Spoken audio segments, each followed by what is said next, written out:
Hello, and welcome to Fist of Firsts, the podcast where I try and find out what makes the funny people who make us laugh tick.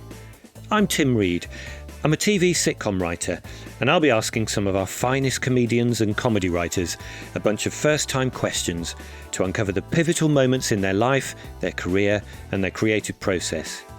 I want to find out how the people who think differently think, so that we can all learn from the method behind their madness and be more creative. In this episode, I'm talking to the incredible, relatively new stand-up comedian Dan Tiernan. I could tell you about all the awards Dan's just won, like BBC Newcomer of the Year 2022, British Comedian of the Year 2022, Best Newcomer at the Edinburgh Insert Sponsor Here Awards 2023, but I'm not going to do that. Do yourself a favour, go and Google Dan Tiernan, the Rosie Jones Disability Comedy Extravaganza on Dave, and watch his set. It's 6 minutes of the funniest, most beautifully constructed stand-up you can find. And then come back here and listen to me chat to Dan about that and so much more. Enjoy. Dan Tiernan, hi, how you doing? Hello, Tim. I'm good, thanks. Excellent. Yeah, I'm all right. Thanks for making the time to do this. I really appreciate it. I've been looking forward to this one, actually, because I'm a big fan of the stuff I've seen of yours. You know, a really fresh style of comedy that is clearly you're about to explode. That's why I'm pleased to get you on here. That's basically, you're going to make me feel contemporary. Yeah. Is that explode in what, like a career sense, or you mean? Well, I hope so. Or in a medical sense. Either would work for the podcast, to be honest. True, all good publicity is good. Yeah. Exactly, so I can't lose. So squeezing me in, what are you up to at the moment? What's keeping you busy right now? Well, it's been a pretty frantic 24 hours, to be fair. So I recorded my first hour going under the night before last. Did you? For Radio 4, and then did a short film at 2 a.m. that evening and finished at 7 a.m. And then went from London to Manchester, and on the way had to re-remember my second hour, which I did that evening. Oh, so yeah, that's God. Like 2 hours, back to back. No, and 2 different hours. Yeah. Wow. Bonkers. Oh, you must be mentally exhausted. Yeah, I think because I've not got anything on tonight, I do feel like my body's like. Oh, is it going? Right. Oh, thank fuck for that. Yeah. Just completely checked out. Oh, let me squeeze the last bit of juice out of you. Yeah, exactly. Before you collapse. Right, let's get into it. So what we're going to do for the next 50 minutes or so is I'm going to try and get inside your head. Ooh. And really just exploring, your comedy journey. So how you've got to here. So a bit of your kind of origin story, if you like. But then I want to kind of try and get to see if I can understand your creative process. That's what this podcast is mainly about, is trying to work out what are the things that brilliantly creative people do that we could all kind of nick and do better. So some of it will be first time you did this, first time you did that questions. But the first thing I start with is my Fist of Firsts cards that I've got here. I show them now on the screen before I start shuffling them, because when I did this to Angela Barnes and I was just doing that and she couldn't see my hands. Yeah. I did frighten her a bit. So I show now. I appreciate that. Yeah. With you being tired anyway, I didn't want to kind of make you think, what am I watching? What's going on? What is he doing there? Yeah. So when you say stop, I'm going to turn over the top card, and it's just a random first time card to get us going. So. All right. Stop. Okay. And we've got... first nightmare you remember having? First nightmare I remember having. I have very intense dreams. Do you? Yeah, but they're almost like quite messed up, like psychological, like short films. Let's go with one of those. What's any that you can remember? Yeah, I dreamt not that long ago that I got that. This is so messed up. I told a few people this, and they were like, "You're the only person who's ever had this dream." So I dreamt that my best mate, who I've known since I was a baby, I dreamt that he was having a baby. So I was dead excited to meet his baby. Right, and this baby looks exactly like my mate James, but he's massive. This baby is a giant baby, and it just starts battering me, starts like beating me up and like biting me, and it really hurt, and I was like bleeding, and no one would believe me that this baby was like really like fucking with me, and then it was like demanding that I like let it smoke, and so I'm like enabling this crackhead baby, and no one would believe me, and that was a full blown nightmare. Like the emotion that went with it was just as harrowing and scary as anything you could you know. What do you think it meant? I've looked into it. I thought about that a lot. Because I was saying to my mates, it must mean something. They were saying that doesn't mean anything. That's nonsense. I was like, it must. I think it must mean maybe something to do with like not feeling grown up, like not feeling like an adult. Something about not feeling ready to be a parent, maybe. Yeah, or have responsibilities that you might fuck it up and turn a baby into a crackhead. Exactly. And then I guess maybe just something more about the uncertainty of like creating life, I guess. Maybe my philosophy, you don't know what you're going to make. You could just make this a great big crackhead baby. You don't. That's interesting, isn't it? So it's kind of, but we can never be sure what we're creating, can we? In anything that we do, almost by definition, if you're creating something, you can't know how it's going to turn out. Because no one's done it before. You've created it. And that does trigger anxiety, doesn't it? That can be a frightening thing. You could create a monster. And it sounds like you're literally frightened you might. Yeah, I think so. Yeah. So let's get to the comedy from there. Yeah. So talk of creating a monster. You've created a monster in the Dan Tiernan character. Yeah, I have, to be honest. Yeah, he is quite monstrous. It's weird, man. Like, I think some people would maybe class me as a character comedian, but I don't really see it like that. No, I don't think so. It's just something that happens. Like, I never thinking, oh, how would he say it? Or like, I need to get into that character. I just walk on stage and that's who I am. That's who I am on stage. You know what I mean? Like, and how's who you are on stage different to who you are off stage? So I'm very like confident, I guess, like very like assertive. I don't think I am mean. I guess obviously when you're playing a lot of clubs, like, you know, clubs in the middle of nowhere, you obviously have to learn how to shut people down, and you don't give anyone an inch. If someone even heckles, even if it's well meant, you're going to go for them and then try it. So then I guess that's created this sort of, but I'll usually go too far and then I'll win them back with a little, you know, a little smile or whatever. So I guess maybe that's the real me coming out. But the characters, you know, it's just quite bitter, quite angry, quite delusional. All that good comedy stuff. Yeah, it's weird. It's never anything that I've really thought about trying to do. Like, let's make him like this. I just write one-liners of puns and then try and sell them, really. Yeah, no, that's interesting. And when did you first kind of start to think about doing comedy? And then obviously I know a little bit about your backstory and you know, how you got into magic to start with. But before then, or maybe it was around then, when did you first kind of start to think, do you know what, I'm funny and I can use this? Yeah, I mean, such a cliche answer, but like since I can remember, to be honest with you, like there's that whole thing. As soon as I saw what stand-up was, I was like, I really, really, really want to do that.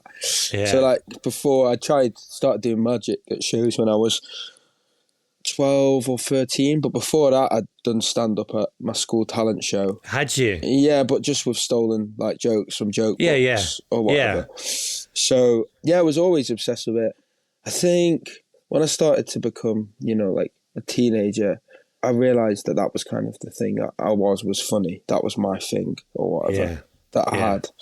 And then I guess that probably came about from like looking a bit different and being like bullied a lot and having to, you know. Were you? Yeah, definitely. Particularly secondary school kind of thing, you know. Yeah. Well, I was lucky in a way. Like I got taken out of primary in year 3 because of my dyspraxia and put in this sort of like, on stage I say it's a specialist school. It wasn't really a specialist school. That makes it sound more severe than it was. It was just like a much smaller school. So I was in high school there was 48 people in my year, so it's really tiny school, and I still got picked on. So it's almost like if I'd have gone to the comprehensive with like, you know, Yeah, yeah, 500 people. God knows what would have happened to me. Maybe I'd be even funnier. Do you know? Yeah. It would have gone one of two ways, wouldn't it, I suppose? But so even though that school was sounds like it was chosen not just because it was smaller, but it was better at including people with neurodiversity of whatever kind, even then you were still getting bullied. Yeah, I mean, maybe not bullied. Maybe that makes it sound like it's like... I think what was good about that school is like, you know, the whole school called me like SpongeBob SquareHead and stuff, but it wasn't like it wasn't like terrifying. That's just how it was. Like, yeah. And were there other kids there though of the same age in your year that, you know, were equally neurodiverse or had dyspraxia or dyslexia or other learning difficulties? Oh yeah, all sorts going on there. Yeah. Trust me. But interestingly, were you the only one that kind of thought my way of using this or handling this or expressing how I feel is comedy? Was there anyone else? Did you have any peers that were kind of going, you know, I fancy doing a bit of that stand-up stuff too? Or was that just the Dan Tiernan thing? No, I definitely had mates, and we loved like acting and stuff, and we'd like put sketches on. The school had like a big theatre. That was its sort of big offering at that school, was that like there was all kinds of like talent shows and nice opportunities to like perform and stuff. So no, I wasn't the only one. I mean, I'm the only one as far as I'm aware that's ended up being a comedian. But I took it a bit too far. Yeah, what made you take it further, do you think? Or how did that happen? So how did you go from that, the kind of school theatre, the stand-up, telling other people's jokes, to kind of going, I'm going to look to try and do this as a big thing? Yeah, so I mean, after telling the other people's jokes, I just realised, sort of, I remember really thinking deep thought, mad to think, you know, when I was like 12 or 13, I would be deep in thought thinking about how I could do stand-up at my age. Genuinely. I never told anyone really, because I thought, it's mad, it's not, you're fantasizing, like it's not it's not based in reality or whatever, but really like it's quite cool that I was trying to think on a practical level, how could I make it happen, like could I get into a comedy club and stuff. And then I think I realized that I wasn't able to do it, so but I was just so desperate to perform, but really perform on like as me, like on my own. So then I learned some tricks and stuff, and magic was really gave me the outlet I was looking for, which was just to be able to turn up and just on your own and just like, I don't know, just like make it happen. And like, but I was such a bad magician, really bad magician. I did it for years, and then when I was 18 I like stopped because I think I got a bit embarrassed or whatever. And then whenever I got too drunk at parties, I would say to people, I really want to do stand-up. I really just want to do it. And they'd be like, yeah, do it. You can do it. And then I'd be like, I'm going to sign up next week. And I'd wake up the next day with a banging headache, like so embarrassed. Like, no. And then, I think when I was 18, I signed up to do the Comedy Store King Gong. And then I never turned up to do it. And then... Didn't you? No. Why? Just got scared. Yeah. It's just, you're so low. It's such a lonely thing. You're just on your own. Yeah. You just feel like, I don't know, you feel like you're entitled and self-obsessed for even wanting to do it. Like, yeah, and then the reality hits of you about to do it and you go, ugh. Yeah, it's such a scary thing to do. And then I think I was 20, so this is like a couple of years later. My mum, she was sort of sick of hearing me, like, my mum's always been, I'm so lucky, like so supportive about magic and acting and all that stuff. But for years, she was just, whenever I said I really want to do stand-up, she was like, no. She really didn't want me to do it. Because she was Why just do you like, think? Was she protecting you? Yeah, she was like, oh, the thought of you going out there, like, and just getting eaten alive and like what it'll do to your ego. And now even, you know, I remember ringing her like years later after I got gonged off at Derby, that Spiky Mike gong in Derby. If you don't know, like a gong show is where the audience get like cards, and if they don't like you, they put them in the air. And if you get 3 of them, you get gonged off. And I remember I was like, I've been gonged off. I did 2 minutes 20, and she was like, oh, this is why I didn't want you to do it. Like, but you kept going, even though she, supportive about everything else, had got this fear, and it's starting to come true because you got gonged off. But you've got the something in there that kind of just go, no, I need to do this. Yeah.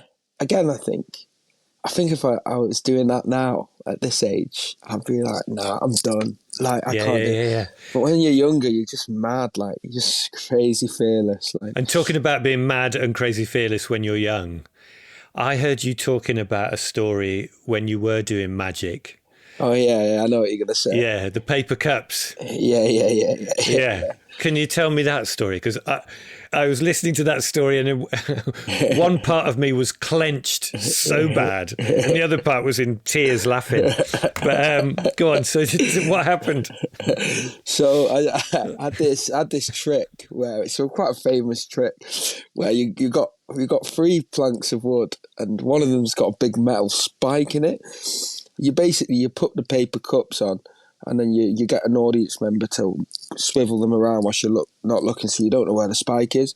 Yeah. And then one by one, you smash your hand over the cups that you don't think the spike's in. And like, And the magic is that you can do it because you know where the spike is, isn't it? You know. Yeah. And I don't know what happened. Like, if there's any magicians listening to this, the version I was doing was a really easy version. Like, it cannot go wrong. But I was doing my mate's 18th birthday party. He's got all mates there. You've got like their parents all in the living room. My big closing trick. Amp it all up, and yeah, I just impaled my hand with a spike. There's no sort of way of like, yeah. Was it the first one? Do you have to kind of do like two of them and then go, there it is? I honestly, I can't remember. So I think there's actually 4 planks. I can't remember if it was just straight away. I almost think it adds to the jeopardy if I'd have got one right, and it was like, okay, this is going to be all right. He knows what he's doing, yeah. And then they sort of think you're teasing him, like, he's not really going for, oh no, he is. Oh no, he's rubbish. What's he doing? What was the reaction like in the crowd? Aghast, like shocked, like panic, don't know what to do, don't fully know if it's real, like think maybe this must be part of the trick. So then, I held on to the cup. I almost knew my instincts were to make it out like it's not a big deal. So yeah.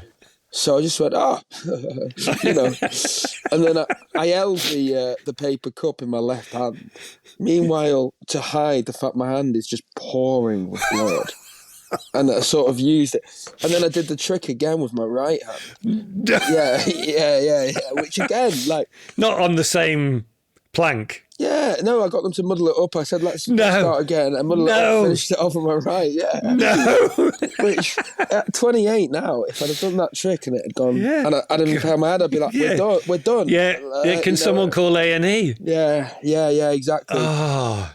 So talking of resilience and you going on after getting gonged, did you carry on with magic at all after that party? Or was that it? No, yeah. Did you ever do the cups trick again? Yeah, I'm sure I probably did. I didn't. There's a kind of madness to that, isn't there? Yeah, well, thinking about it, in that moment, the reason I'm carrying on and doing it again, it's not professionalism. It's me being like, no, I can do it. Yeah, like, exactly, yeah. I'm not an idiot, and I need to show you. Yeah. Like, it was really important for me to show them that I could do the trick. Yeah. And I wasn't just like completely lost my head or whatever. Yeah.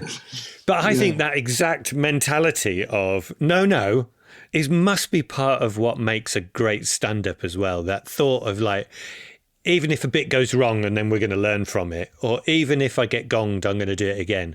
Yeah. Or even if I get a heckler, I'm going to show you. Yeah. That determination that's clearly, psychological, but obviously also physical. If you've got a spike in your hand, you've impaled your hand and you're still going. Yeah, that is as long as it goes, isn't it? Yeah. And it can't go that bad in any comedy night. No. Unless someone's got a metal spike on a plank. It can't be that painful. Yeah, it's true. I've never been spiked in the comedy club. I've had a drink thrown over me, to be fair. Have you? Yeah, that's... Oh, God. Yeah. I don't know how you guys do it, doing those kind of clubs. Yeah, but that happens so rarely, and you're almost like... Yeah. Having a drink over you, that's like, it's a rite of passage. Is it? Yeah. I reckon. And so that gong night then, when you phoned your mum, and she was saying, I told you this is why I didn't want you to do it. What happened then? How did you go from there? So it can't have been long from there to then suddenly winning all of the Newcomer Awards there were last year, wasn't there? Yeah, so, I mean, that was all when I was very, very, very new. And that was before COVID. So I think my sort of new act nearly said new act journey, but that's just so wanky. We'll edit it out. Yeah, no, you're keeping that in. But yeah, my sort of time as a new act. Yeah, nice. Yeah, that'll do. Good save. It's like split into two, really, before COVID and after COVID. So before COVID, I think when I was brand new, like straight away, I had real luck with nothing major, but yeah, got some gongs straight away, like got through to like the semi-final or So You Think You're Funny, like stuff at the time where I was just like, whoa, I'm going to be a star, and then maybe got a bit complacent, or I don't know, maybe didn't realise quite how much I needed to improve, and then really it was just 3 years of decline, really, and just a lot of getting gonged, a lot of new act competitions that I just didn't even get through the heat.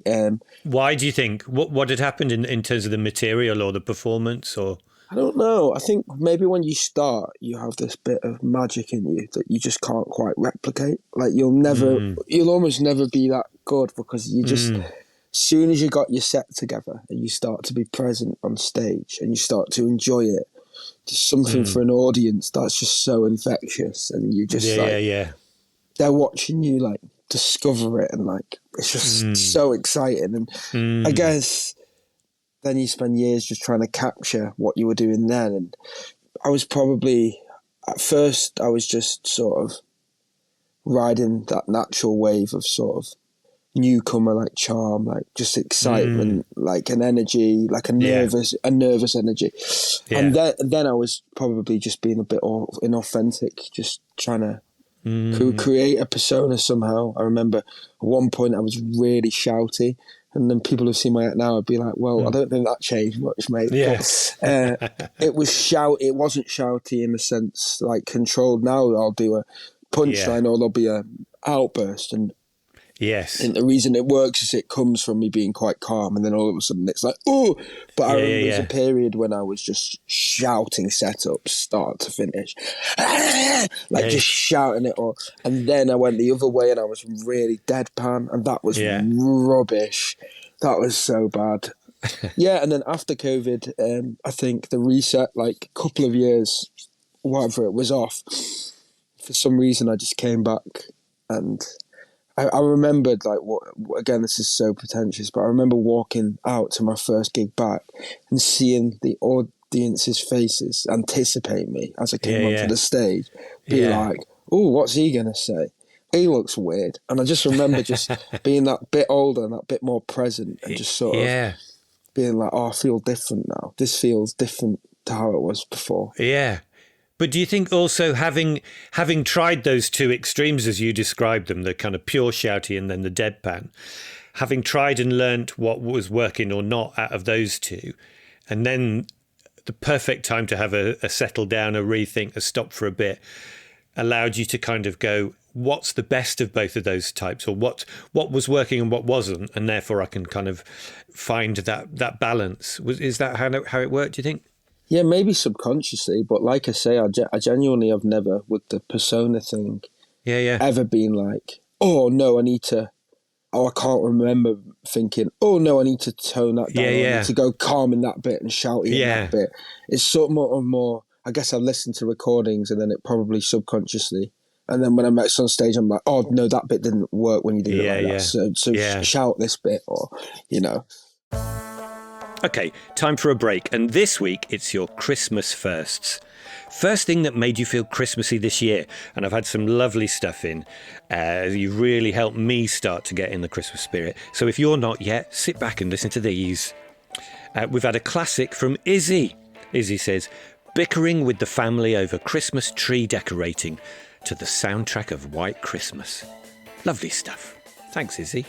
Dave sent in. Dave said, the first thing that made me feel Christmassy was giving the office bully, nicknamed Gripper after the menace from Grange Hill, a Nakatomi Tower advent calendar, complete with a falling Hans Gruber. It wouldn't be Christmas without a bit of Die Hard. And then he carries on saying, we don't really have a bullying in the workplace, but Gripper did make me hand over £165 in dinner money when we came back into the office after COVID. I'm not exactly sure what that means, but it sounds very Christmassy. But yeah, Gripper Stebson. There's one for the teenagers there. Gripper in Grange Hill. He was played by the actor Mark Savage. That's nominative determinism for you. Shout out to Mark Savage. Merry Christmas to you, Mark. And Dom emailed in to say, the first thing that made me feel Christmassy this year was a visit to Santa's Winter Wonderland at the Snowdome in Tamworth. What a place. Real snow, a panto and a Christmas village selling hot chocolate. A real shot of concentrated Christmas. Loving the pod, Tim. Keep the episodes coming. And he sent a fist bump emoji. So fist bump emoji back at you, Dom. Cheers, Dom. New series of Series 3 of Fist of First will be coming out next year. So all info on my socials and in my newsletter. Sign up for that. Right, let's get back to it. So how much of that, your style then, particularly let's say the post-COVID bit where you're kind of going, right, I found it. I found my style or my rhythm or whatever. How much of that is thought through before you get on stage and how much of it is just then, in the moment? To be fair, like the more, particularly nowadays, there'll be certain gigs, and I don't always get it right, where I'm instantly like, okay, you need to calm down. Like, this needs to be it. You need to let them come to you. Certain gigs when I don't go bananas. Yeah. And there's certain gigs where I do. And I guess I just try and walk on stage and figure it out. Or maybe I'll be watching and I will think, they're not going to like you going mad here. Yeah. Or I'll be thinking, oh no, this needs... You need to take them up there, like this one. Yeah, I don't know, yeah.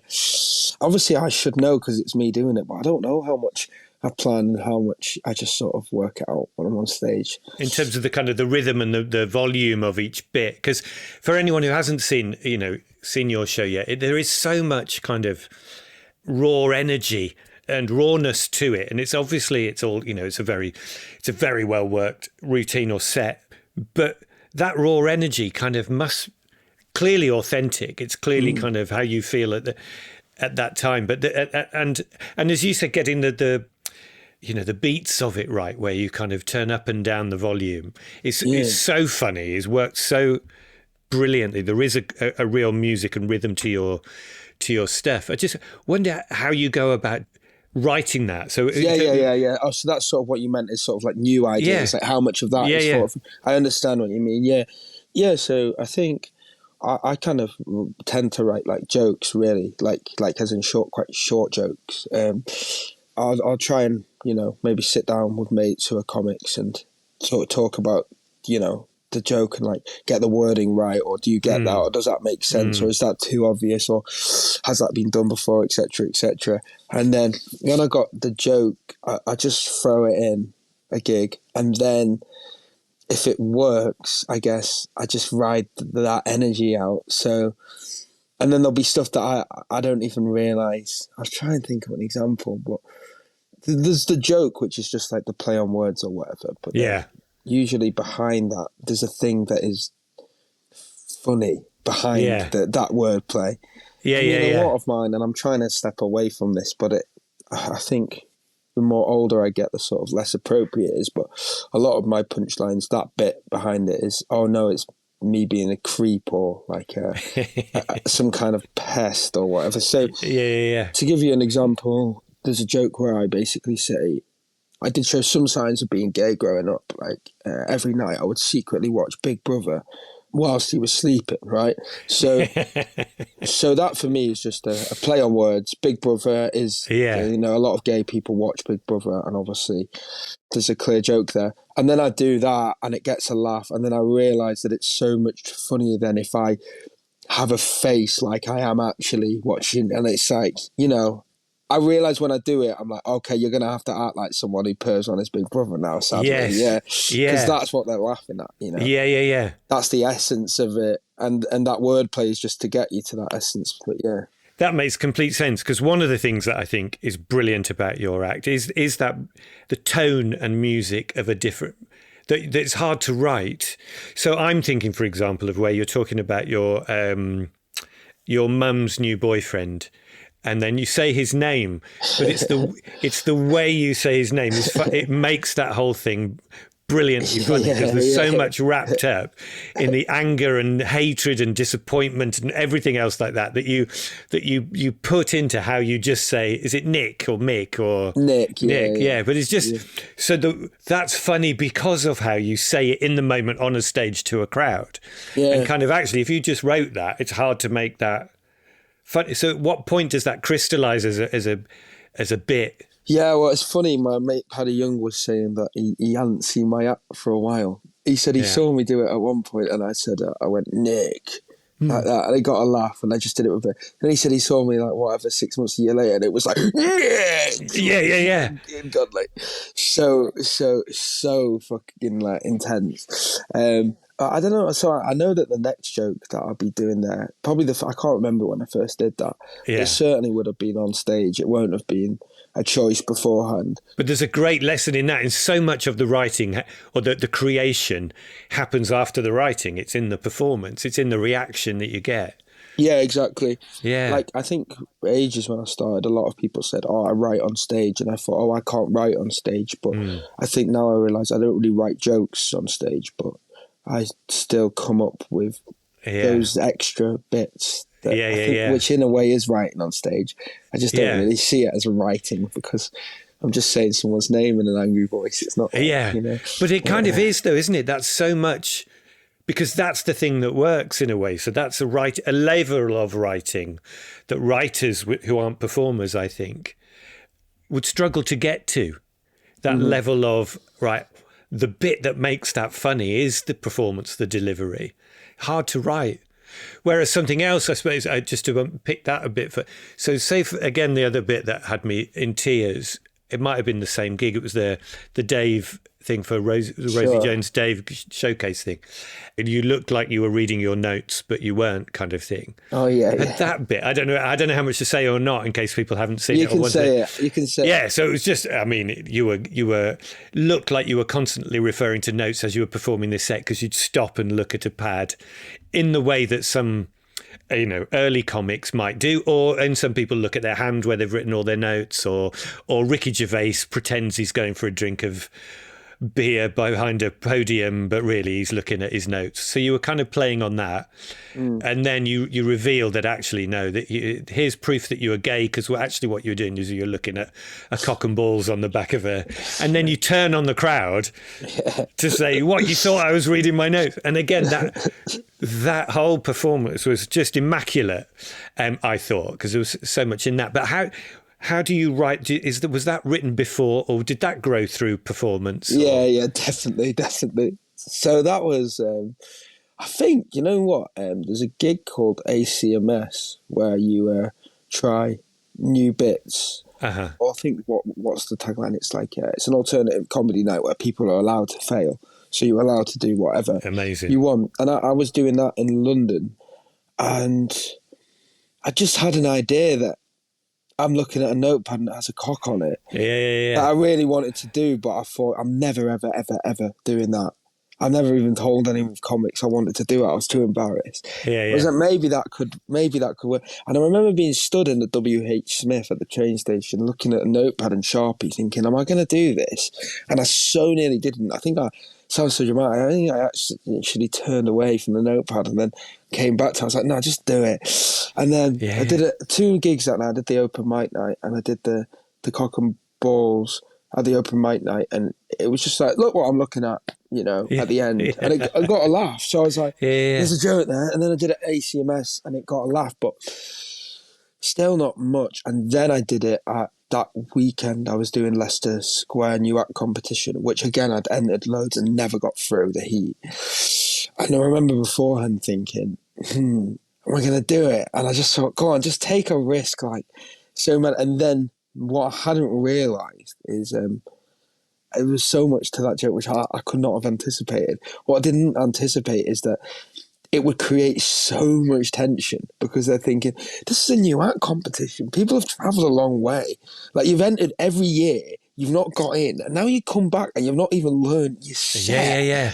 Like, and they're thinking that he's having a good gig, but I don't know if we can put him through. So that then when you turn it over, everyone's like, oh, thank God for that, you know? Yeah. And then it's just in that emotion is for me, because that's my persona, is to be really angry with them. Yeah. Be like, of course I'm not reading notes. I've travelled. I spent £100 on a train, like all of this stuff. So again, it's just that thing of doing the joke and then in the moment realising the essence behind the joke, the thing that makes it funny is all of that. Yeah. Because you're right. You've literally kind of taken, in getting angry with them as well as the icing on the cake, that shows not only have you knew what they were thinking, but how could they have thought that of you? And that it kind of reinforces, I suppose, this, that you'd set them up to be thinking you've done the worst possible thing by not learning it, and you're even taking your time reading your notes, and the braver you are, the longer you can take, I suppose, over that moment. And then you flip that right on his head to go, no, you thought I was the worst. This is the best because I knew what you were thinking. I got in your head, and how could you have thought that? It is beautiful. It's a beautiful thing. I honestly never ever meant it as that until I was on stage. You know what I mean? Yeah, you meant it as a kind of, wouldn't that be funny? Dare I do that? For the fact of looking at a cock and balls kind of thing. Dare I take that risk? But then, like you said, then performing it and seeing what worked of it, you worked out where you could turn it up even more. Yeah. Again, you can't. I think it's really difficult to just write that or come up with that without going through that whole process. Oh well, I just can't. I can't write like that. Yeah, no. Yeah, I don't think anyone can. Yeah, you can't, because you can't. I think it's like 6 chess moves in advance, isn't it? Going, well, how would they react to that, and what does that make them feel like if I find out that they have acted like that, kind of thing. It's kind of you can't get there without going the long way, I think. Even if you say, if you have your notepad, that's going to make everyone so tense. You'd be like, is it? I don't know if it will. But then it's not until you do it, you're like, oh no, it does add an it definitely does, yeah. So I can do the thing that works on their tension. Yeah. Oh, it's brilliant. And so the other thing I was going to ask you is, because a lot of your stuff, and I've not seen the latest, you're touring next year, aren't you, with it? Stomp, the new show. Stomp, So is that one of the 2 hours that you've just did yesterday, is it? Yeah, so yesterday I did the first date of the tour, which is at Manchester at the Frog and Bucket, but we're coming back there at the end of the tour, Yeah, that's the new show, And is it so your earlier stuff was so, you make yourself vulnerable, I think, because it is so raw and inside and true and deeply personal, I suppose. Are you continuing with that part of your comedy, that kind of like really just exposing your own vulnerability? Yeah, big time. Yeah. I think, and this one was like, last one I'd done so many previews and taken me years really to write, but this one was like written so quickly. And I remember I really struggled to write this show, and everyone just says, no, you will write a second act. Like, you do just end up pulling it out somehow. Yeah. And then luckily we started Edinburgh, the run at the Monkey Barrel, like 6 days before the actual Fringe or something like that. So we had essentially 6 previews at Edinburgh. So even though you're going at Edinburgh, I was like, it doesn't need to be ready. And then I remember like a few days into that, just because of some of the stuff is so vulnerable in it, like, maybe even, I think both are probably equally vulnerable. I think this one, the main thing is a talk. I had a psychosis in July, so right before the Fringe. Did you? Yeah, because, there was multiple reasons really, but a big reason was the stress of Edinburgh, which is mad to think. But I ended up writing, I wasn't going to, but then I came up with a joke about it, one joke, and I thought I'll try it and have preview, and it worked. So I was like, right, this is going in. And then a few days into Edinburgh, I had a rough gig, and I was just like, what have I done? Like, talking about that and it not working, and this is just going to be like the worst month ever. Like, so yeah, it is exposing. It is exposing, But certainly for hours, like, I need to do that because so much of it is so unhinged and so, like, daft and just, like, ridiculous. I think there needs to be a bit of a through line of, like, genuine honesty. And I really enjoy, like, doing stuff that's vulnerable. And I love that you can do both. You can be really vulnerable and also just, like, ridiculous. Like, And what is it about that mix then, that combination of that honesty and vulnerability and the daftness, the real, like you said, I can completely, having not seen it at all, but knowing your style, I can completely start to imagine it. I can't wait to see it. Yeah. What is it about that blend then, those two elements that work so well together, do you think? I mean, say take my first hour where the first sort of half was all about how much I hate Nick and how much of like a depraved slob I am, and like how like of a creature, like barely human, like disgusting, eats his own shit, like comes all over walls, like just like disgusting, like horrible person, like hates everyone, like it's like a bit scary, like people are just like, you know, it comes to a point they're like, well, this isn't really who he is. Yeah. And then when you get to about 40, 50-minute mark, I think people are ready to find out, like, who actually, and then when I'm like, oh yeah, my sister's got cancer, and then they're like, whoa. And then you see me I actually get quite sad and emotional. And then you hit them again with some awful jokes about that, you know.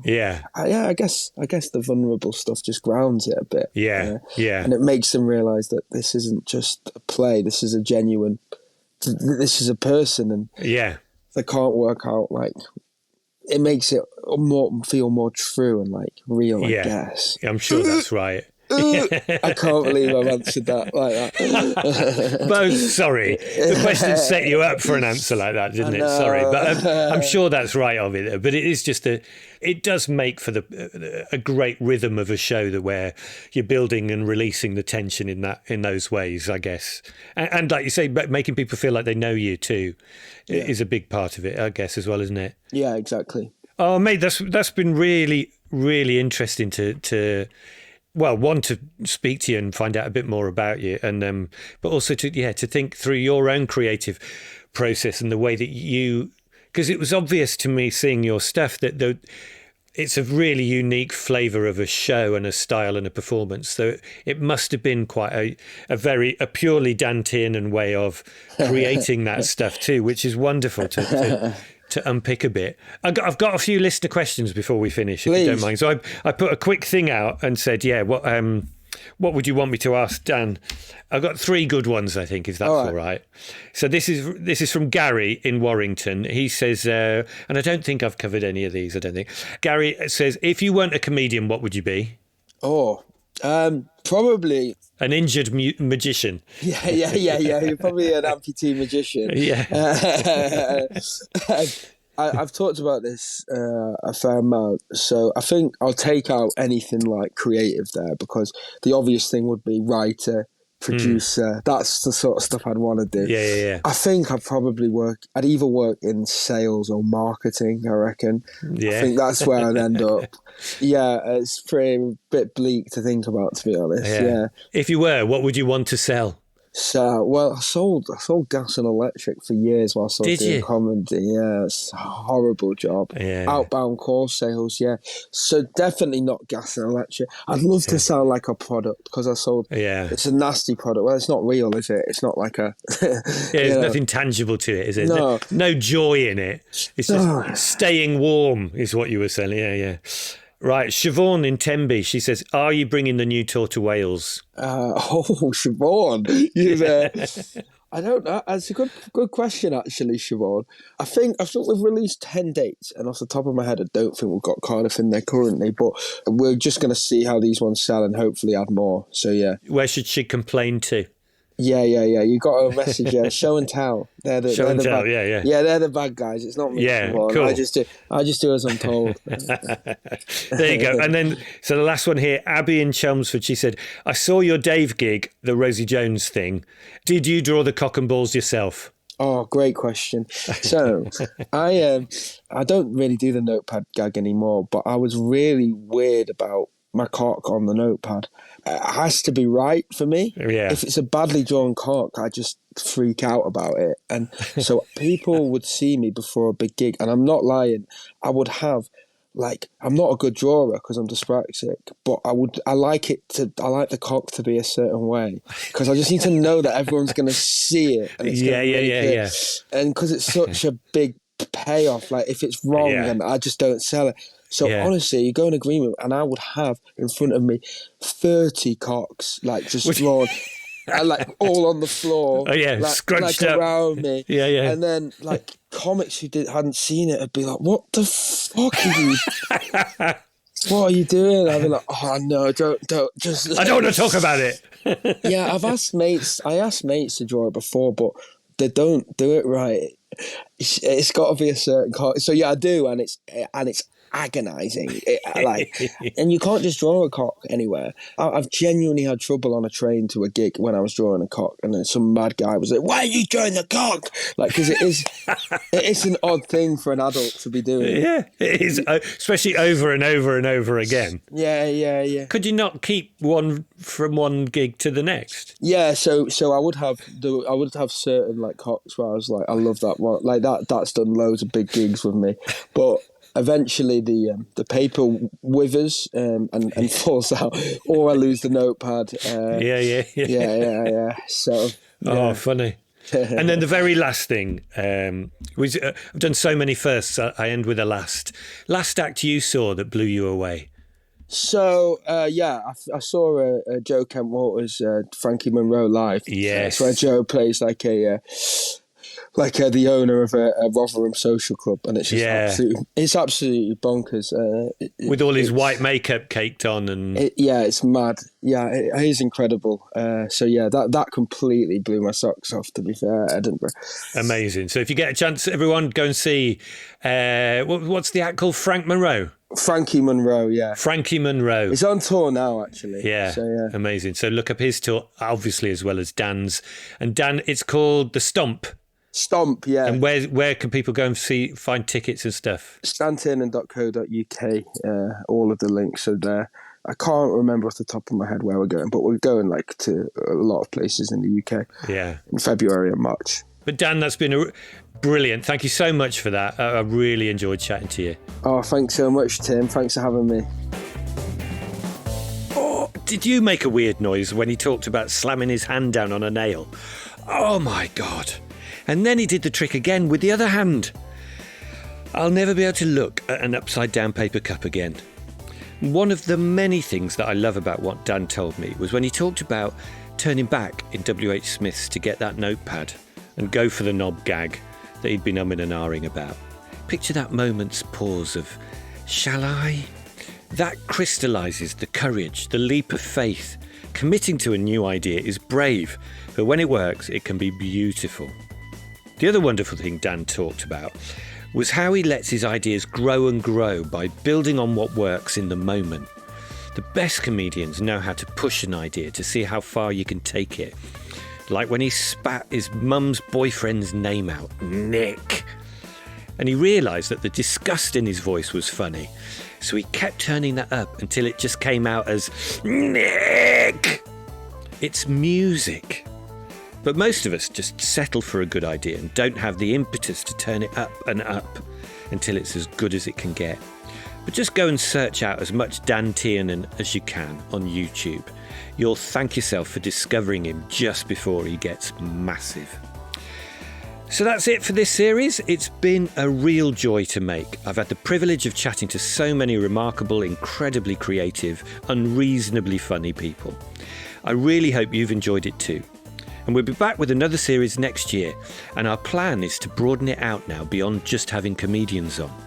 So as well as more stand-ups, we'll be getting all sorts of our most creative people on. Writers, musicians, artists, actors. And I'd love to hear from you. Who would you like me to ask a fist of firsts to, so that we can find out about their creative process and how they first got into their art form? Email me at fistoffirsts@gmail.com. And if you want to find out more about my new comedy writing course, which I'm going to call Fist of Funny Comedy Writing Course, I think Fist of is going to be my rest is.